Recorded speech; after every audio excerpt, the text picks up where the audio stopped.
Buonasera e ben ritrovati con il TG Flash di New Sicilia. Di seguito i titoli più importanti del pomeriggio. Tragedia a Lampedusa per la morte di 19 migranti partiti dalla Libia e sbarcati sull'isola. 5 i superstiti soccorsi a seguito dello sbarco. Tra i sopravvissuti c'è un bambino in gravi condizioni. Ci sono 2 indagati per omicidio colposo nell'inchiesta su Toni Di Marco, l'operaio 61enne morto mentre era al lavoro in un campo di calcio ad Enna. Nella prima versione dei fatti sembrava che l'uomo fosse caduto da un cestello elevatore, ma in realtà sarebbe stato colpito dal braccio della gru staccatosi all'improvviso. Stava riparando l'antenna di casa quando avrebbe perso l'equilibrio cadendo dal tetto e precipitando nel vuoto. È successo a un 60enne a Sciacca, in provincia di Agrigento. L'uomo è rimasto gravemente ferito e adesso è in coma farmacologico.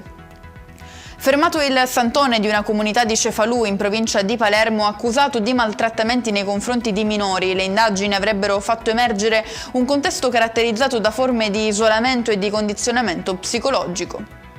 Chiudiamo con le previsioni meteo. La Sicilia domani sarà colpita da lievi rovesci, temporali e nubi sparse, in programma anche forti raffiche di vento e mareggiate lungo le coste esposte, a cui si aggiunge anche un repentino calo delle temperature, confermata anche per domani l'allerta gialla.